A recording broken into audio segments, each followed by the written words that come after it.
تبارک و تعالی فی القرآن المجید اعوذ باللہ من الشیطان الرجیم بسم اللہ الرحمن الرحیم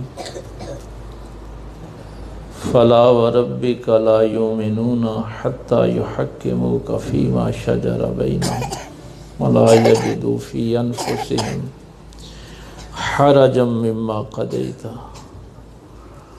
آمنت باللہ صدق اللہ العظیم قال اللہ تبارک و تعالی فی شان حبیبہ مخبرا وآمرا ان اللہ و ملائکتہ یصلون علی النبی یا ایہا الذین آمنوا صلوا علیہ وسلموا تسلیما الصلاة والسلام علیکہ یا سیدنا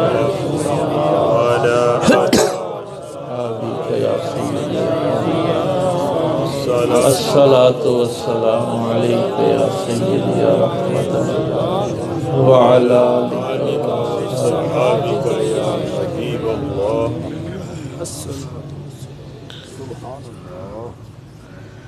بعد از حمد و صلاة نہایت ہی واجب الاحترام صاحبزادہ محمد حسیب صاحب، صاحبزادہ محمد آفتاب صاحب، حضرت صاحب قبلہ کے خلفاء جناب صوفی محمد اقبال صاحب، علامہ فضل کریم صاحب، جناب نبی احمد صاحب، دور و نزدیک سے آئے ہوئے تمام پیر بھائی، اہل خانہ، خواتین و حضرات، آج کی یہ بابرکت محفل سالانہ عرس مبارک بھائی محمد اقبال صاحب، ان کے صاحبزادگان، گھر کے سارے افراد محبت کے ساتھ اس کا اہتمام کرتے ہیں. ظاہر ہے یہ دن بڑا مشکل بھی ہوتا ہے. وہ 30 دسمبر 2019 کی ساری یادیں ایک دفعہ پھر ریکال ہو جاتی ہیں، لیکن یہ ظاہر ہے زندگی کا سفر ایسا ہی ہے. اس میں موت و حیات کا یہ تسلسل جاری رہتا ہے. ہم مرشد بھی اس لیے پکڑتے ہیں، بیعت ہوتے ہیں. اِنَّا إِلَىٰ رَبِّكَ الْمُنْتَهَىٰ، اللہ فرماتا ہے کہ اے انسان تیری منزل، تیرا منتہا تیرا رب ہے. میں نے پہنچنا ہے اپنے رب تک. تو مرشد بھی اس لیے ہوتا ہے کہ ہمیں رب تک پہنچا دے. یہ ذکر بھی اس لیے ہے کہ ہم رب تک پہنچ جائیں. تو یہ رب تک تو وہی پہنچائے گا نا جو خود رب تک پہنچا ہو. بے شک کیا کہنے ماشاءاللہ. او بھائی جس دکان پہ سودا ہی نہیں ہوگا وہاں سے کیا لینا ہے؟ تو یہ تجارت ہے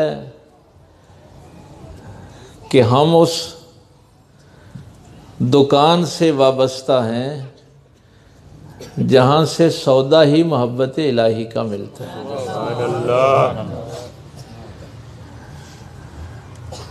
تو آپ سارے دوست اکٹھے ہوئے اس یاد کو تازہ کرنے کے لیے.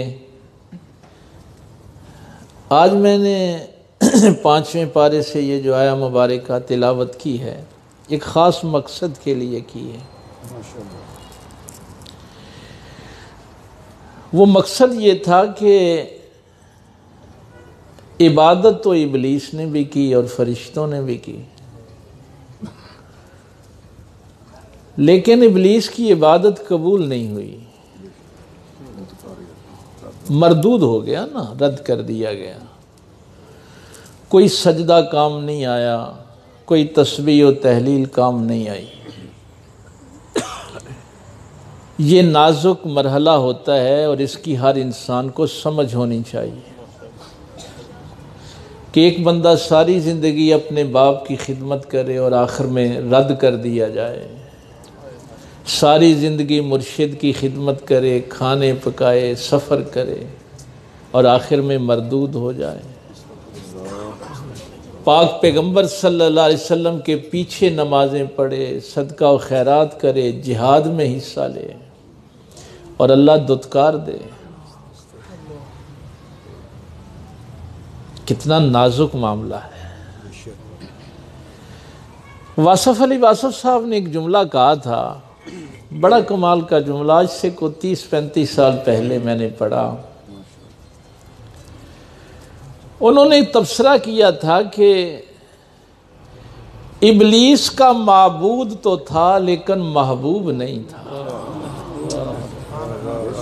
کیا کہنے ماشاءاللہ۔ وہ رد کیوں ہوا؟ معبود تھا، اس کے پاس محبوب نہیں تھا۔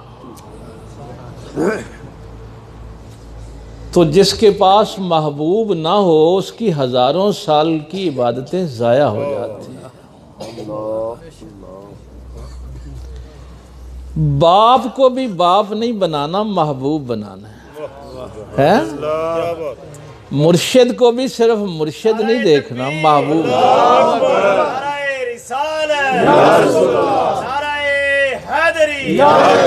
عظمت و شان مصطفیٰ حضور قبلہ عالم اللہ محمد چار یار حاجی خواجہ قطب فرید، حق فرید یا فرید، حق فرید یا فرید، حق فرید یا۔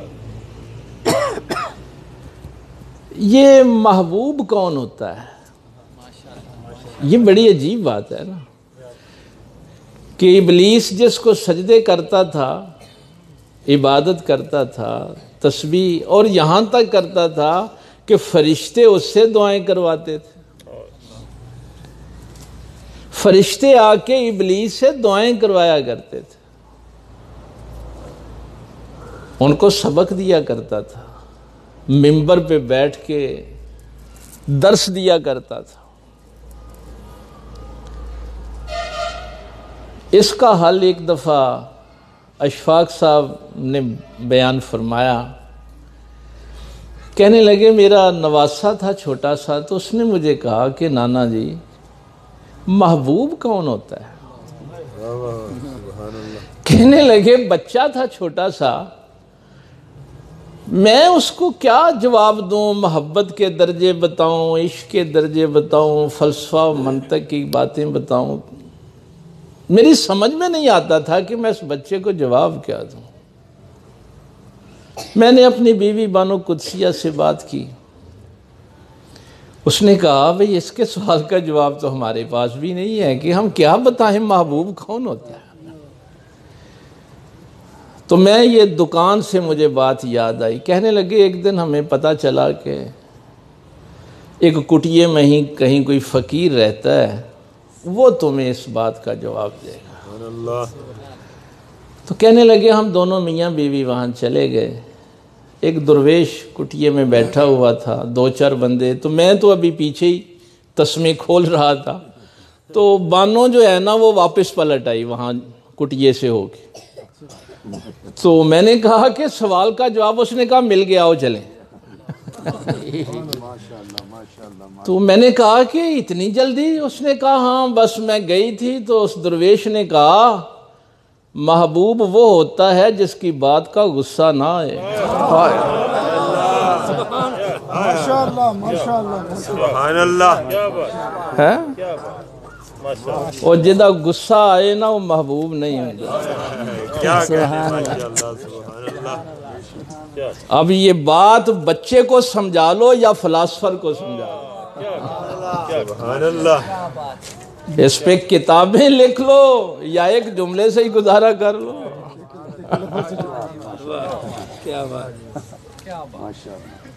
ابلیس کیوں مردود ہوا؟ اس نے معبود کی بات کا غصہ کیا۔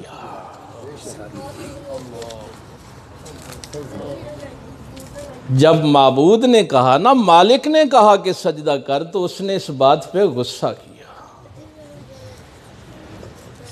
تو جو غصہ کرے اس کی عبادتیں ضائع ہو جاتی ہیں، وہ مردود ہو جاتا ہے، اس کے پلے کچھ نہیں بچتا۔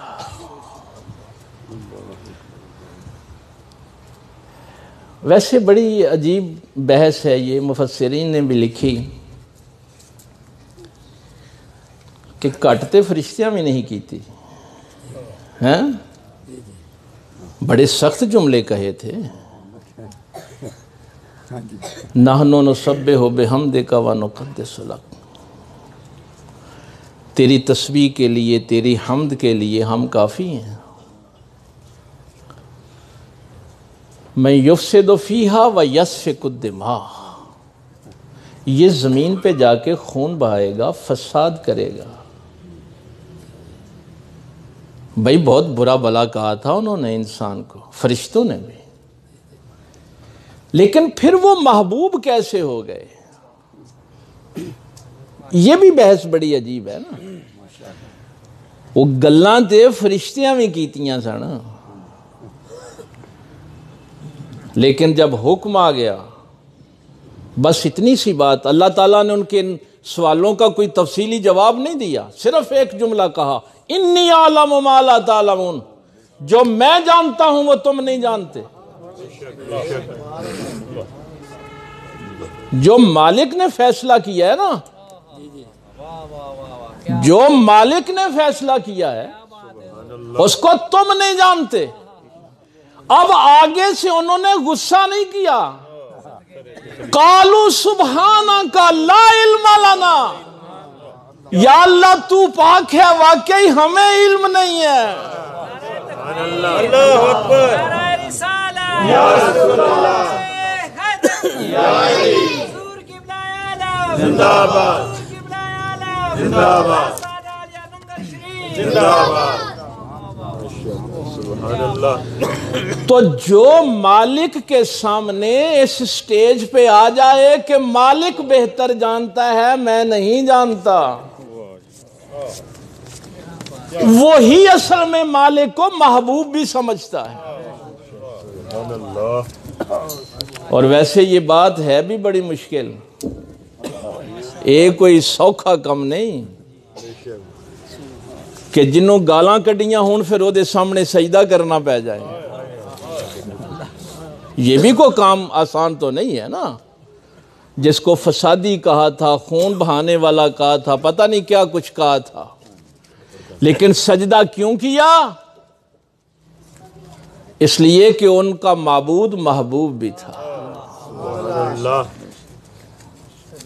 بھائی انسان فساد کرتا ہے نا، خون بہاتا ہے، لیکن محبوب ہے نا مالک، اگر تو کہتا ہے تو ٹھیک ہے۔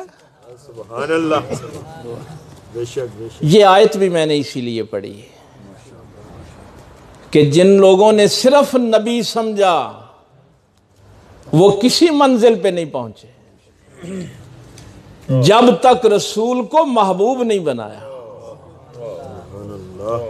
فلا وربک، تیرے رب کی قسم، لا یؤمنون، یہ ایمان والے نہیں ہیں،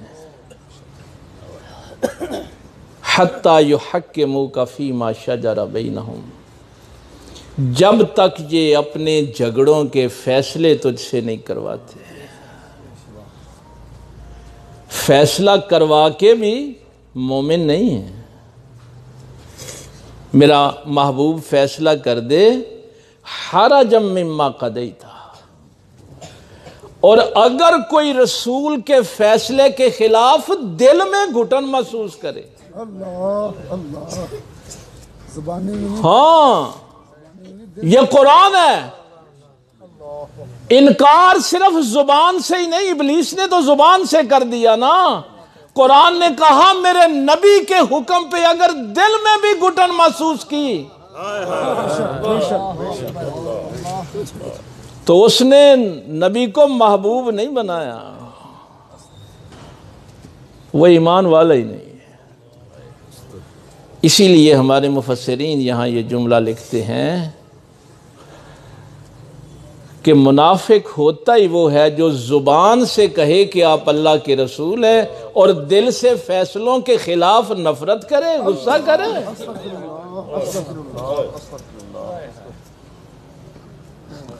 دل میں گھٹن محسوس کرے۔ فیصلے پہ غصہ آیا تھا نا اس کو، ظاہراً تو کلمہ پڑھتا تھا، نبی مانتا تھا، رسول مانتا تھا، نمازیں بھی پڑھتا تھا، بس بات اتنی سی ہوئی کہ اللہ کے رسول نے فیصلہ کافر کے حق میں دے دیا تو کہنے لگا کہ ہم عمر فاروق سے فیصلہ کروائیں گے، اور حضرت عمر فاروق نے اس کا سر قلم کر دیا، اڑا دیا اس کو۔ قبیلے والے آگے کیس لے کے کہ عمر نے ایک مسلمان کو قتل کیا، ہمیں قصاص چاہیے، ہم عمر کو قتل کرنا چاہتے ہیں۔ فرمایا نہیں، یہ جھوٹ بولتے ہیں، جو نبی کے فیصلے پہ غصہ کرے وہ تو مومن ہوتا ہی نہیں، بے شک بے شک، سبحان اللہ، وہ نہیں مومن ہوتا، یہ جھوٹ بولتے ہیں، غلط کہتے ہیں کہ عمر نے ایک مسلمان کو قتل کیا۔ دیکھیے، ایک دن اصل میں ایک بچہ میرے پاس آ گیا، کہنے لگا میں جی ابے دی بڑی خدمت کرنا، فروٹ بھی لے آنا، گوشت بھی کھوانا، پر ابا نا میرے تے کو خوش نہیں رہنا۔ تو میں نے اس سے یہ بات کہی تھی کہ باپ تو سارے ہی بنا لیتے ہیں، کبھی محبوب بنا کے دے ہیں، اور جے ابا پوچھے کہ کتھے چلائیں تے غصہ کریں تے تو ابا تے بنایا پر محبوب نہیں نہ بنایا، تینوں فیض کتھوں ملے؟ یہ خدمت تو ابلیس نے بھی کی تھی، اور یہ خدمت تو منافقین بھی کرتے تھے۔ یہ بڑھیا اس رستے کی ایک اہم بات تھی جو میں نے آج آپ کو عرض کرنی تھی کہ توحید کا تعلق بھی جب تک محبوب کا تعلق نہ ہو آپ کو عبادتیں فائدہ نہیں دیتی، رسالت کا تعلق بھی اگر محبوب کا تعلق نہ ہو کوئی فائدہ نہیں ملے گا۔ استاذ کے ساتھ آپ کا تعلق محبوب والا نہیں ہے تو آپ کو استاد بھی فیض نہیں دے سکتا، باپ کے ساتھ تعلق محبوب والا نہیں ہے۔ اب ہم ذرا اپنے اپنے گریبانوں میں جھانکیں، ہم میں سے کتنے لوگ ہیں جو اپنے باپ کو اپنا محبوب بھی سمجھتے ہیں؟ کنیاں کو غصہ آتا ہے تو کنیاں نو نہیں آتا، جے باپ دی گل تے غصہ آئے نا تو پھر باپ محبوب نہیں بنے۔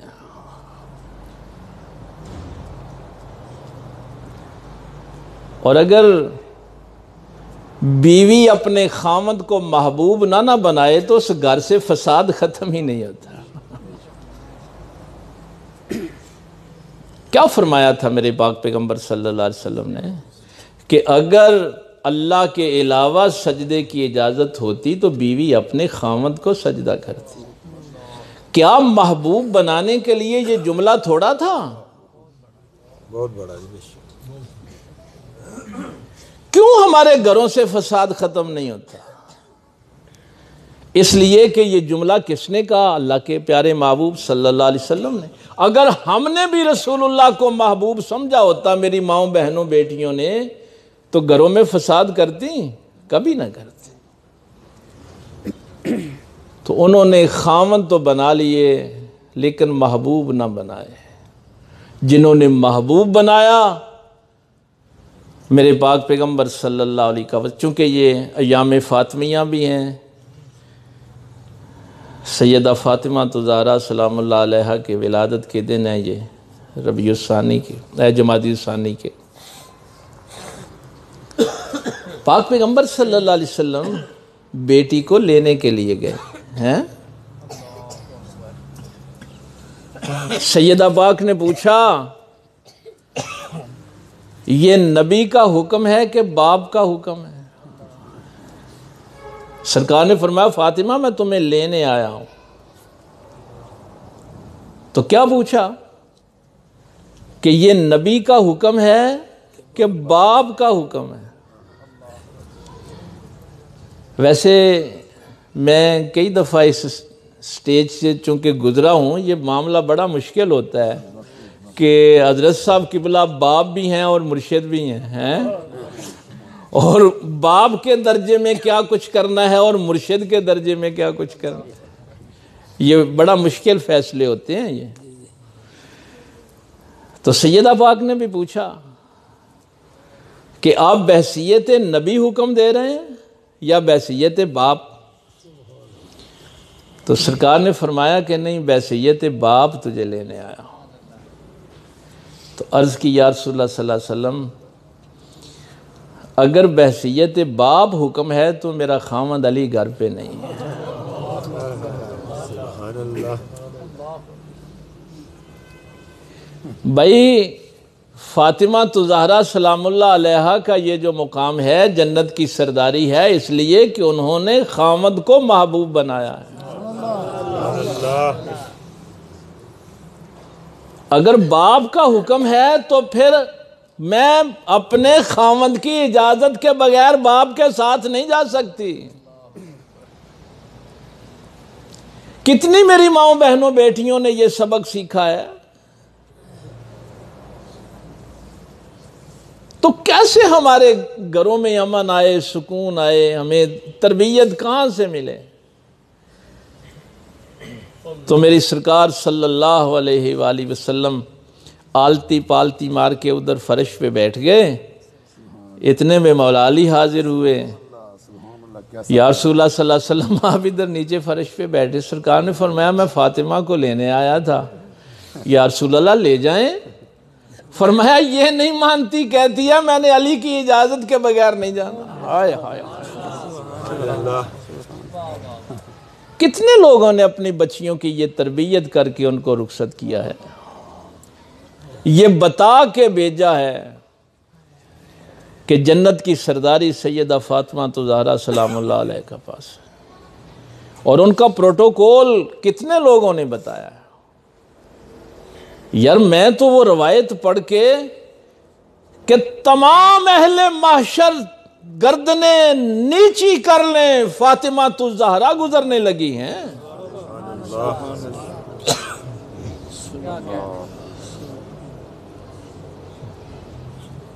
ان کے لیے احکام بھی اور تھے. یہ سورہ نور کی جو آخری آیت لا تجعلوا دعاء الرسول بینکم کدعاء بعضکم بعضا، اللہ تعالیٰ نے فرمایا کہ جیسے تم آپس میں ایک دوسرے کو پکارتے ہو نا، ایسے رسول اللہ صلی اللہ علیہ وسلم کو نہ پکارا کرو. جیسے تم آپس میں ایک دوسرے کو آواز دیتے ہو، پکارتے ہو، بلکہ یا رسول اللہ، یا حبیب اللہ، ایسے پکارا کرو. اسی لیے پھر آپ جتنی بھی حدیثیں پڑھیں گے، صحابہ کرام یا رسول اللہ کہا کرتے تھے، یا حبیب اللہ کہا کرتے تھے. آیت چونکہ نازل ہو گئی تو سیدہ پاک نے بھی اس دن جب سرکار گھر تشریف لے گئے تو سیدہ پاک نے بھی یا رسول اللہ کہہ کے مخاطب کی. تو میرے پاک پیغمبر صلی اللہ علیہ وسلم نے فرمایا فاطمہ یہ آیت تیرے لیے تو نہیں اتری، یہ تیرے لیے نہیں اتری. تو جب مجھے ابھی کہہ کے پکارتی ہے تو تجھے پتہ ہے تیرا خدا کتنا خوش ہوتا ہے اور تیرا رسول کتنا خوش ہوتا ہے. سبحان اللہ، سبحان اللہ.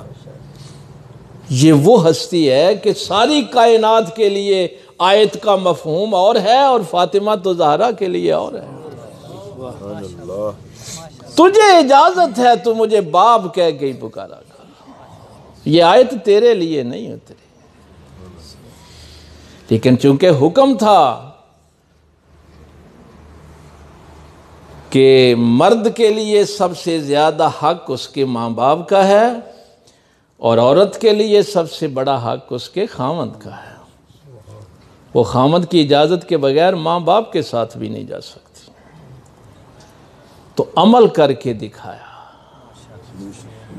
یہ میں بتا رہا ہوں کہ اگر ایک عورت اپنے خامد کو محبوب بنا لے گی تو بات تو پھر وہی ہے نا کہ محبوب تو ہوتا ہی وہ ہے جس کی بات کا غصہ نہ لگے۔ جب غصہ لگے تو پھر محبوب نہیں ہوتا۔ استاذ کے ساتھ بھی یہی تعلق رکھیں، بات سمجھ نہ آئے تو فرشتوں کی طرح کہہ دیں کہ ہمیں علم نہیں ہے۔ بھائی فرشتے برا بلا کہہ کے بھی مقرب ہو گئے اس لیے کہ وہ اپنے مالک کو محبوب سمجھتے تھے اور کہا کہ مالک صحیح کہتا ہے، ہمارے پاس علم نہیں ہے۔ سبحان اللہ۔ تے جے آکھئے کہ ابے نوں کی پتہ ہے، باپ یہ پوچھ لے کہ اتنی رات کہاں سے آیا ہے اور اس بات کا غصہ لگے تو اس نے کیا فیض لینا ہے؟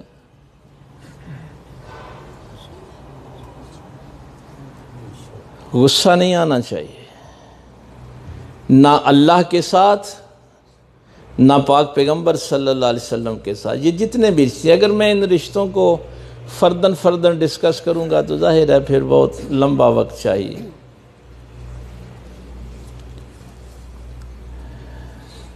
اور مرشد بھی اچھا، یہ میں ایک بات آپ کو بتا دوں،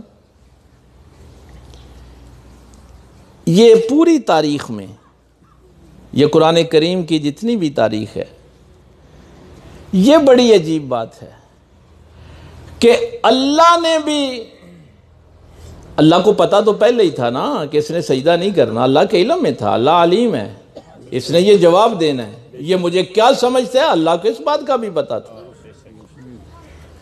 لیکن ظاہر کیا خلیفے کا اعلان کر کے۔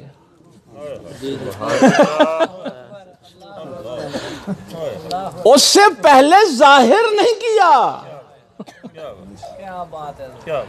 کہ یہ مجھے معبود سمجھتا ہے کہ محبوب سمجھتا ہے، اعلان خلیفے کا کیا تو پتہ چل گیا محبوب کون سمجھتا ہے، معبود کون سمجھتا ہے۔ اللہ اکبر، اللہ اکبر، یا رسول اللہ، یا علی، زندہ باد۔ سبحان اللہ، ماشاءاللہ، ماشاءاللہ، ماشاءاللہ۔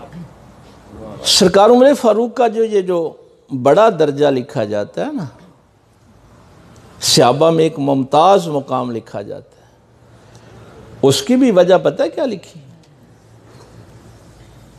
اس کی ایک وجہ یہ بھی لکھی ہے، مسند امام احمد میں جناب امام احمد بن حنبل جب اس پہ گفتگو فرماتے ہیں کہ جب میرے پاک پیغمبر صلی اللہ علیہ وسلم نے مولا علی کا ہاتھ پکڑ کے بلند کیا اور فرمایا نا، اللہ مولائی، اللہ میرا مولا ہے، وَأَنَا مَوْلَاكُمْ، اور میں تمہارا مولا ہوں، من کنتو مولا ہو فہذا علی مولا، جس کا میں مولا اس کا علی مولا۔ جب پیغمبر نے یہ اعلان کیا تو جس نے سب سے پہلے اٹھ کے محبوب کی بات کی تصدیق کی وہ عمر فاروق تھا۔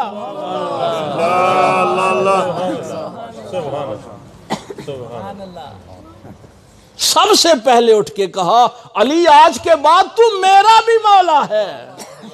سبحان اللہ۔ خارجیوں نے کہا ہا لہ الحکم الا للہ، حکم تو بھائی صرف اللہ کا ہے، اور مولا علی سرکار کے خلاف کفر کے فتوے لگا دیے۔ نہروان میں جنگ کی، خارجی سارے مولا علی کے خلاف ہو گئے، اور مولا علی سرکار نے فرمایا کہ قرآن کی آیت تو صحیح پڑھتے ہو، معنی غلط لیتے ہو، حکم تو اللہ کا ہی چلتا ہے، لیکن اللہ کو آسمانوں سے آ کے خود حکم تو نہیں دیتا، وہ حکم جب بھی دیتا ہے اپنے خلیفے کے ذریعے سے دیتا ہے۔ کیا بات، او بھائی حکم تو اللہ کا ہی چلتا ہے، لیکن اس کا حکم دے گا کون؟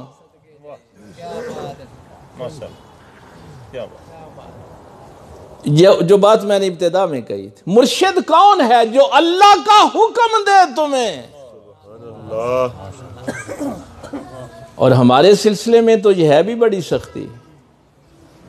حضرت صاحب قبلہ رحمۃ اللہ تعالی علیہ نے فرمایا تھا کہ ہم اپنی مرضی سے خلیفے کا اعلان نہیں کر سکتے جب تک ہمیں اوپر سے حکم نہ آئے،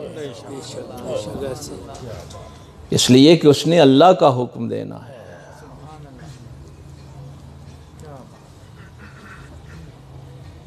اور اب محبوب مرشد کو کون سمجھتا ہے؟ صوفی اقبال صاحب ماشاءاللہ حضرت صاحب نے خلافت سے نوازا تو سرکار اس دن بھی دیکھ رہے تھے کہ کون مجھے محبوب سمجھتا ہے اور کون صرف مرشد سمجھتا ہے، کس کو یہ میرا فیصلہ منظور ہے اور کس کو یہ میرا فیصلہ پہ غصہ آ رہا ہے۔ تو جو ہاں مجھے اعظم صاحب کے متعلق جیسا فرمایا کرتے، آپ نے فرمایا بیٹا جب میں نے اعلان کیا تھا تو اعظم مجھے اس لیے اچھا لگتا، اس نے سب سے پہلے اٹھ کے مبارک دی تھی۔ ڈاکٹر اختر صاحب نے اٹھ کے مبارک، حضرت صاحب ایک ایک کو دیکھ رہے تھے کہ کس کو میرے فیصلے کا غصہ ہے اور کس کو میرا فیصلہ منظور ہے۔ اور پھر ہمارا بھی امتحان ہوا۔ یہ بات اس لیے کر رہا ہوں کہ اگر آپ نے استاد سے، اپنے باپ سے، اپنے مرشد سے فیض لینا ہے تو جب تک ان کے فیصلوں پہ آپ کے دل میں گھٹن ہے اس وقت تک آپ کو فیض نہیں مل سکتا۔ محبوب ماننا پڑے گا۔ مجھے بھی آزمایا گیا، ہاں یہ امتحان مجھ سے بھی لیا گیا تھا، اقبال صاحب کے متعلق مجھ سے بھی امتحان لیا گیا۔ اور اس شخص نے آ کے مجھے کہا، حضرت صاحب کا بہت قریبی رازدار تھا، کہنے لگا دیکھیے یہ حضرت صاحب نے کیا فیصلہ کر دیا۔ لیکن یہ میں بات جو کرنے لگا ہوں، قرآن کریم نے حضرت ایوب علیہ السلام کا صبر جو ہے اس کو بیان فرمایا۔ بس زندگی میں یہ بات ضرور یاد رکھنا۔ مفسرین نے دو روایتیں لکھی ہیں، ایک یہ لکھی ہے کہ ابلیس نے ایک دن کہا تھا کہ مولا اتنی بیویاں ہیں، نوکر چاکر ہیں، کھیتیاں ہیں، مال مویشی ہیں، تو تیرا شکر نہ کرے تو اور کیا کرے؟ تو اللہ نے فرمایا میں سب کو چھین بھی لوں تو بھی میرا شکر گزار بندہ ہے۔ تو ابلیس نے کہا کہ اچھا کچھ دنوں کے لیے مجھے طاقت دے، ایک یہ روایت مفسرین نے لکھی، اور دوسری یہ لکھی ہے کہ نہیں، آپ کی ساری آل اولاد ایک چھت کے نیچے بیٹھی ہوئی تھی، چھت گری اور سارے بچے مارے گئے۔ ابھی اس چھت کے نیچے سے بچوں کو نکال رہے تھے ڈیڈ باڈیز، تو وہ جو مویشی چرانے والے ملازم تھے وہ بھاگے ہوئے آئے، کہنے لگے کہ دریا سارے مویشی بہا کے لے گیا۔ ابھی اس صدمے سے نہیں نکلے تھے تو کھیتیوں کے ملازم آگے، انہوں نے کہا کہ آگ لگی ساری کھیتیاں جل گئیں، اور اللہ کا نبی بڑے اطمینان سے بیٹھا ہے۔ الا بذکر اللہ تطمئن القلوب، چہرے پہ اطمینان ہے۔ وہ جو قریبی تھا نا، جو رازدار تھا، اس نے کہا مولا کچھ بھی نہیں بچا، یہ اطمینان، بس یہ کمال کا جملہ۔ جناب ایوب علیہ السلام نے فرمایا یہ جو کچھ گیا ہے یہ میرا تھا ہی نہیں، یہ جو کچھ گیا ہے یہ میرا تھا ہی نہیں۔ اس نے کہا پھر بھی انسان ہے، اطمینان کیسا؟ فرمایا جو لے گیا ہے وہ پھر دینے کی صلاحیت رکھتا ہے۔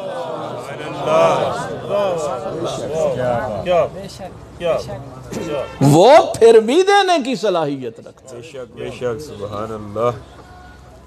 لیکن ایک دن کہہ دیا مولا میں نے ہر بات پہ صبر کیا تھا، لیکن اب لوگ مجھے جھٹلاتے ہیں،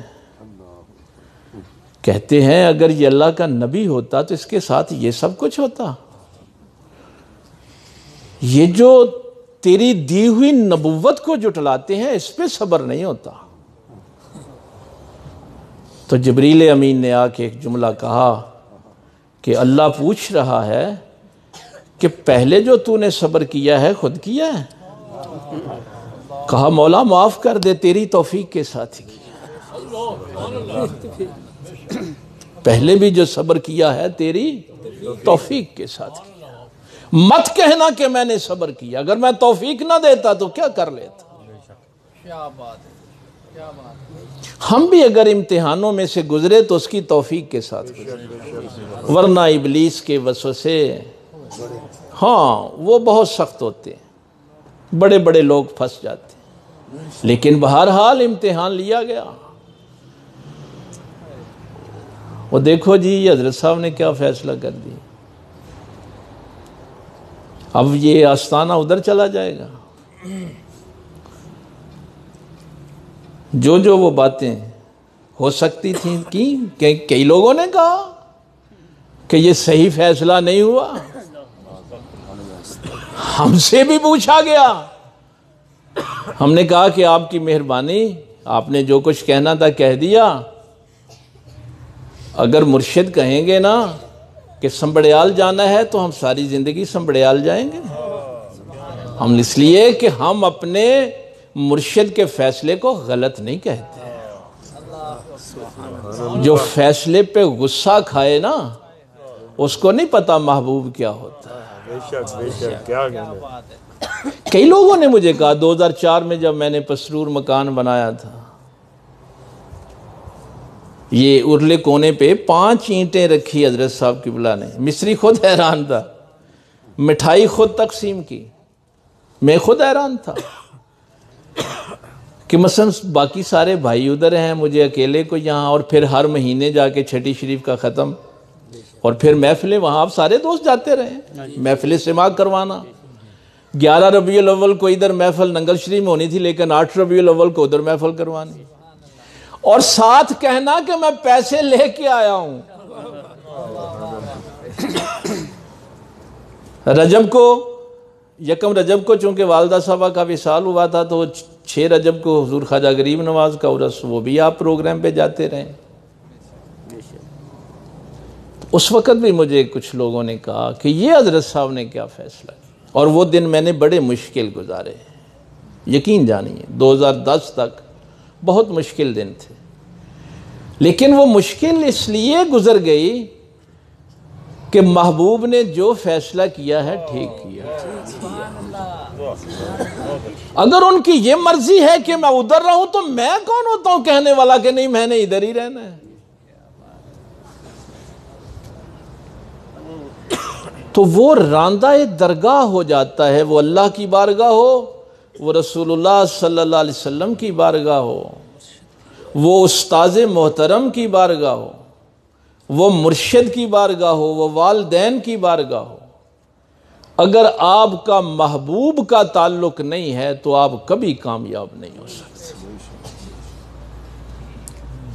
اور محبوب کی یہ بات یاد رکھنا کہ جس کی بات کا غصہ نہ آئے، جس کے فیصلے پہ غصہ نہ آئے۔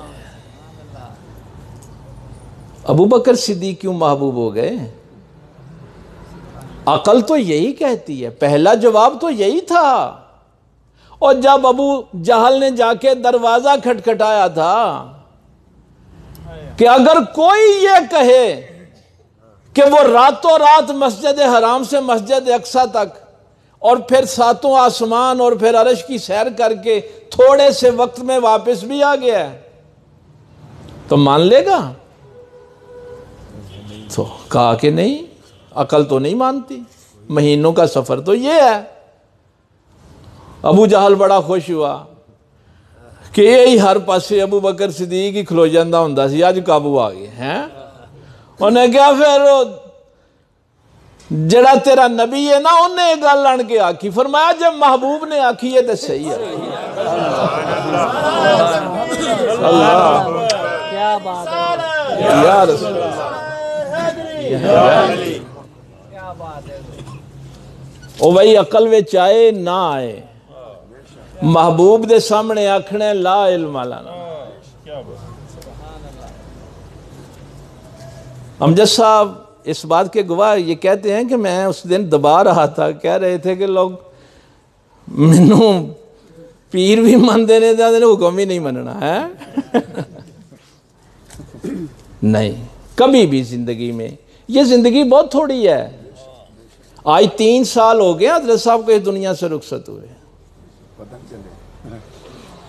ہمارا بھی پتہ نہیں کب وقت آ جائے، لیکن کہیں اس عمر عزیز کو تباہ و برباد نہ کر لینا، ہمیشہ اپنے علم کو ناقص سمجھنا۔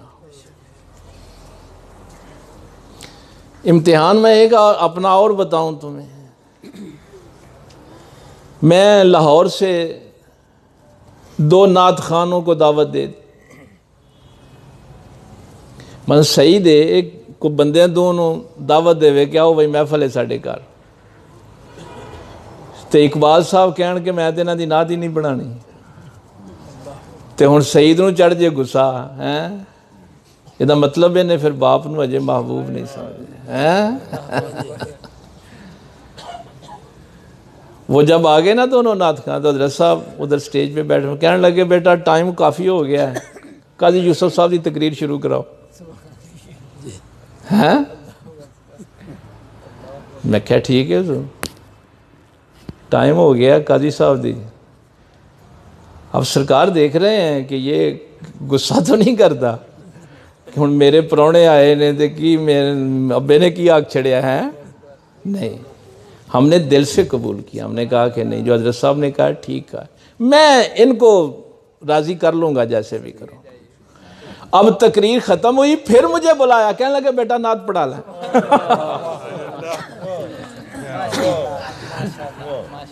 اس لیے ان امتحانوں سے گزرنا پڑتا، اور ایک یہ بھی بات حضرت صاحب کی بلا فرمایا کرتے تھے کہ بیٹا جس سے ہمیں محبت ہوتی ہے نا ان کو ہم حکم نہیں دیتے، اشارہ کرتے۔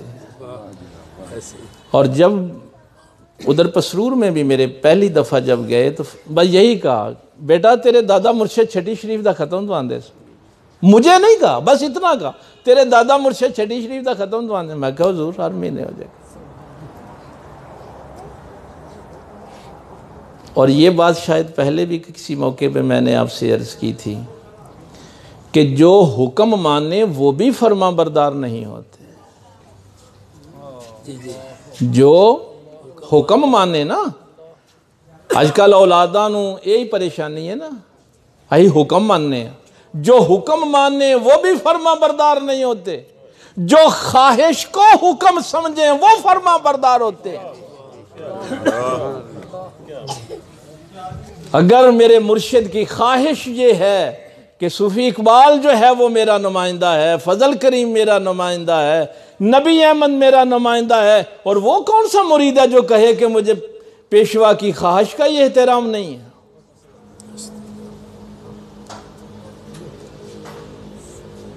پھر ابلیس کی طرح جتنا جی چاہے وہ خدمت کرتا، پھر اس کو کچھ حاصل نہیں ہوتا۔ تو یہ آیت بھی میں نے 5ویں پارے کی اسی لیے عرض کی تھی کہ اللہ تعالیٰ نے تو زبان سے بڑھ کے آگے جو بات کر دی، حرجم مما قضیتا، کہ دل میں بھی گھٹن محسوس نہیں کرتے۔ اور یہ مفتی شفیع دیوبندیوں کے مفتی، یہ آج کل جن کا آپ نام سنتے ہیں تقی عثمانی اور رفیع عثمانی پچھلے دنوں میں فوت ہوئے، ان کے والد ہیں مفتی شفیع صاحب۔ معرف القرآن ان کی تفسیر ہے، میرے پاس پڑھی ہوئی ہے، کسی نے دیکھنا ہو تو دیکھ لے آگے۔ یا ایھا الذین آمنوا لا ترفعوا اصواتکم فوق صوت النبی، سورہ حجرات کی پہلی آیات کی تفسیر میں انہوں نے یہ جملے لکھے کہ اے ایمان والو تمہاری آوازیں نبی کی آواز سے بلند نہ ہوں۔ لا تقدموا بین یدی اللہ و رسول، ایمان والو اللہ رسول کے آگے بڑھنے کی کوشش نہ کرو، تمہارے اعمال ضائع ہو جائیں گے اور تمہیں خبر بھی نہیں ہوگی۔ اس آیت کی تشریح میں مفتی شفیع دیوبندی نے یہ جملے لکھے ہیں، اور وہ کہتے ہیں کہ میں نے پرانی ساری تفسیریں دیکھ کے یہ جملے لکھے ہیں کہ یہ جتنے ادب کے حکم صحابہ کو نبی پاک کے لیے دیے گئے تھے، یہ آج بھی مرید صادق کے لیے، اپنے شیخ کے لیے یہی حکم ہے۔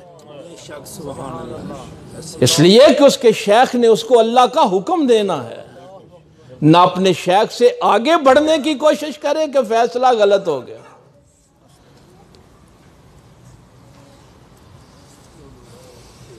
ہمیں کیا پتا؟ اس لیے پھر وہ ہو جاتا ہے۔ بات آپ نے سنی ہوئی ہے، بڑی دفعہ علماء اس کو بیان کرتے ہیں، تاریخ میں بھی لکھی ہوئی ہے۔ یہ قیس جو تھا نا مجنوں، یہ نبی پاک صلی اللہ علیہ وسلم کی آمد سے بہت پہلے گزرا ہے۔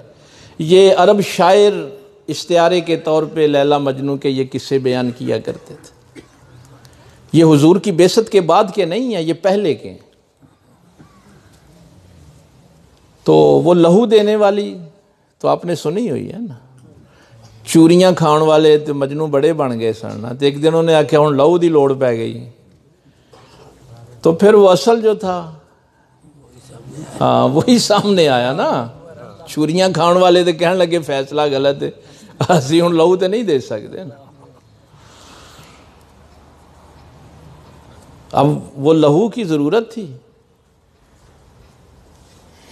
اگر آپ کی توجہ ہے تو میں جملہ کہہ دوں، اصل وارث کا پتہ ہی اس وقت چلتا ہے جب ورثے پہ مصیبت کا وقت آئے۔ بے شک بے شک حقیقت۔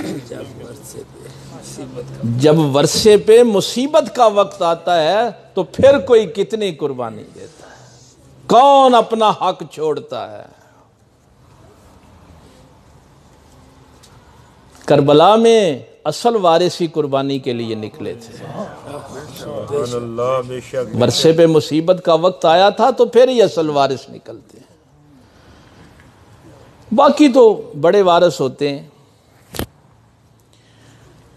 تو اس خون سے جب لیلا شفا یاب ہوئی، نیاز پکائی گئی، لائنیں لگی ہوئی تھیں، تو مجنوں بھی کاسا لے کے اس لائن میں کھڑا ہو گیا۔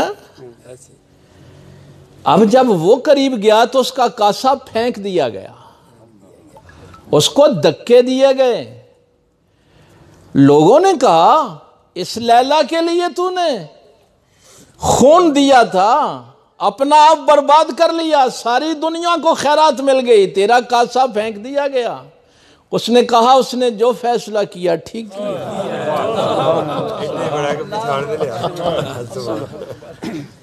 جو کیا ہے ٹھیک کیا ہے، اس لیے کہ جس پہ غصہ آئے وہ تو محبوب ہوتا ہی نہیں۔ اب یہی بات لیلا سے پوچھی گئی کہ یہ تو نے کیا کیا، جو تیرے لیے زندگی قربان کرنے کے لیے تیار تھا اس کو تو نے سرے بازار رسوا کر دیا۔ اس نے کہا رسوا نہیں کیا، کاسا پھینک دیا ہے، اس کو دھکا دے کے نکال دیا ہے، خیرات نہیں دی، نیاز اس کے کاسے میں نہیں ڈالی۔ اس نے کہا ہاں، اس کو یہ بتایا ہے کہ لائن میں لگنے والے تو سارے مانگت تھے، تو مالک تھا اس نیاز کا، تو لائن میں کیوں لگا ہے؟ یہ بتایا ہے اس کو کہ تو مالک ہے اس نیاز کا، مالک لائنوں میں نہیں لگتے، پھر یہ مقام ملتا ہے۔ اس لیے تعلق زندگی موت کا پتہ نہیں، ہم نے اگلے سال ہونا ہے نہیں ہونا، کتنے لوگ تھے جو پچھلے سال تھے اس سال نہیں ہیں، لیکن اس زندگی کو ضائع نہ کریں۔ اللہ سے بھی تعلق رکھنا ہے تو محبوب کا تعلق رکھیں۔ سبحان اللہ۔ یہ نہیں ہے کہ تھوڑی سی مصیبت آ گئی تو اللہ سے گلے شکوے شروع کر دی. اللہ سے گلہ وہ کرتا ہے جس کو اپنے اللہ پہ بھروسہ نہیں ہے. کیا سمجھا اس نے؟ جس کو اپنے مالک پہ یقین نہیں ہے وہ گلہ کرتا ہے. رسول اللہ صلی اللہ علیہ وسلم پہ کون گلہ کرے گا جس کو بھروسہ نہیں ہے؟ مرشد پہ کون گلہ کرے گا جس کو بھروسہ نہیں ہے؟ باپ کی بات کا کون غصہ کرے گا جس کو باپ پہ بھروسہ نہیں ہے؟ کبھی زندگی میں یہ نوبت نہ آئے. ہاں اگر نفس پریشان کرے تو اس کو ایک ہی بات بتانی ہے کہ تجھے علم نہیں، میرے محبوب کو علم ہے. سبحان اللہ. تو اس لیے میں جب واصف صاحب کا یہ جملہ پڑھتا ہوں کہ ابلیس کا معبود تو تھا، محبوب نہیں تھا، کاش اس کا بھی محبوب ہوتا تو راندہ درگاہ نہ ہوتا. ٹائم میں تھوڑا بابا لیمن پتا تو قوالی سننی. اللہ تعالیٰ عمل دی توفیق دے. وآخر دعوانا الحمدللہ.